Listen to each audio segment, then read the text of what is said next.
SFC 운동원 여러분 반갑습니다. 최혜민 간사라고 합니다. 이 영상은 이번 한 해 혹은 한 학기를 부위원장으로 섬기게 된 운동원들에게 제가 생각하는 부위원장이라는 직책이 어떤 직책인지에 대해 나누려고 합니다. 제가 말하는 모든 것이 정답은 아니지만 부위원장이라는 직책으로 섬겨가는 데 있어 자그마하게라도 도움이 되었으면 좋겠습니다. 먼저 제 소개를 하자면 저는 대구 경북권역 SFC에서 운동원 때부터 지금 간사로까지 살아오고 있고 올해로 7년차 간사가 되었습니다. 그리고 저는 북권역 SFC라는 경북대와 칠곡센터를 담당하게 되었습니다.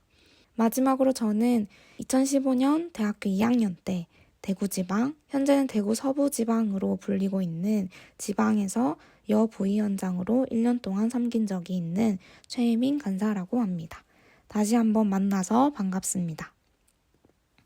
앞서 부위원장이 어떤 직책인지 이야기하기 전에 먼저 위원으로 세워짐을 진심으로 축하드립니다. 어떻게 그 자리에 세워졌는지 제가 다 알 수는 없지만 어쩌면 쉽지 않은 결정들을 했을지도 모르겠다는 생각이 드네요. 그럼에도 불구하고 섬김이라는 귀한 자리에 세워짐을 감사하고 다시 한번 축하드립니다. 그럼 이제 본격적으로 부위원장에 대해서 한번 이야기해 볼까요? 부위원장이라고 하면 생각나는 것들 혹은 생각나는 일들이 있을까요? 어떤 것들이 떠오르나요? 사실 부위원장이라고 했을 때 다른 여러 직책들에 비해서 쉽게 떠오르는 것들이 없습니다. 예를 들어 서기와 회계는 해야 할 것들이 비교적 쉽게 떠오르는 반면에 부위원장이라고 했을 때는 솔직히 뭔가 또렷하게 생각나는 것들이 저는 없더라고요. 그렇다 보니 무엇을 해야 하는지도 잘 모르겠고 그저 막연하고 또 막막하기도 한 듯 합니다. 그래서 부위원장으로 공천을 받게 되거나 부위원장으로 세워졌을 때 막연하고 막막하기도 한 것 같습니다.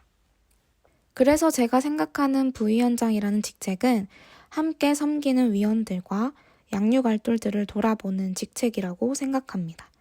다시 말하자면 위원으로 양육알돌로 섬기는 운동원들을 돌아보는 직책인 것이죠. 양육알돌들은 알돌장이 세워진 경우에 알돌장이 그 역할을 할 수도 있겠지만 그렇지 않다면 부위원장이 그 역할을 감당하는 것이죠. 앞서 이야기했듯이 다른 직책들에 비해 또렷하게 하는 것들과는 좀 사뭇 다르긴 합니다. 하지만 함께하는 이들을 향해 관심을 가지고 돌아본다는 것만큼 중요한 것이 있을까요? 그리고 두 번째로 제가 생각하는 부위원장이라는 직책은 도움이 필요한 곳이라면 어디든지 언제든지 함께하는 직책이라고 생각합니다. 학원 SFC든 지방 SFC든 어떤 사역들을 준비하는 데 있어 여러 가지들을 맡아 준비하게 될 텐데 저도 그렇고 여러분도 그렇고 우리는 전문가들은 아닙니다. 그렇게 어디든 언제든 빈 곳이 생길 수 있습니다. 도움이 필요한 곳이 생길 수밖에 없다는 것이죠. 그러한 곳이 있다면 어디든 언제든 함께하는 직책이 바로 부위원장이라는 직책이라고 생각합니다. 도움이 필요한 곳이 어딘지 언젠지를 알려면 그 공동체에 함께하는 이들을 향해 관심을 가질 수밖에 없는 것이죠. 다음으로 부위원장이라면 이런 것들을 해야 할 수도 있겠다라고 생각되는 것들을 이야기해 보려고 합니다. 먼저 강령 및 학신가. 큰 모임 혹은 겨울 대학생 대회나 겨울 중고생 대회와 같은 대회들에서 강령 및 학신가 제창을 보통 부위원장이 합니다.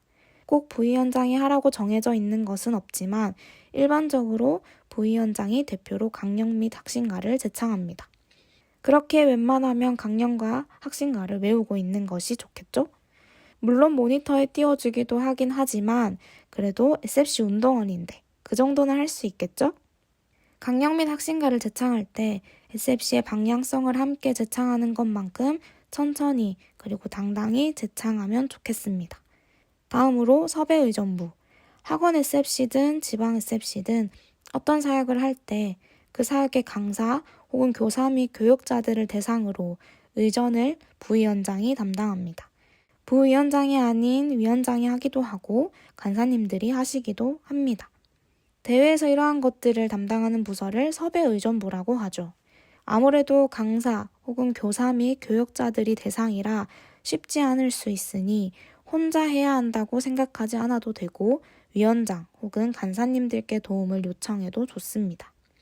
부위원장으로 섬긴다는 게 어떤 건지, 어떤 것들을 해야 하는지를 아는 것도 중요하지만 그것만큼 기억했으면 좋겠는 것이 있습니다. 먼저 하나님께서 그 자리에 세우셨음을 기억했으면 좋겠습니다. 사람의 손을 통하여 세워지긴 했지만 그들의 손을 통해 하나님께서 세우셨음을 기억하자는 것이죠. 하나님께서 세우셨다는 것이 부담이 되기도 하겠지만 오히려 흔들리지 않고 주어진 것들을 감당할 수 있습니다. 하나님께서 세우셨기에 그 자리를 감당할 마땅한 힘을 주실 것이다 라는 신뢰를 가지고 섬겨갔으면 좋겠습니다. 그리고 홀로 세우지 않으셨음을 기억했으면 좋겠습니다. 하나님께서는 결코 홀로 세우지 않으십니다. 함께하는 자들을 곁에 두신다는 것이죠. 홀로 감당치 않게 하신다는 것입니다. 우리를 공동체로 부르신 이유죠. 그러니 무엇이든지 혼자, 홀로 감당하려고 하지 마시고 함께 그리고 공동체로 부르시고 세우셨음을 기억하며 섬겨갔으면 좋겠습니다.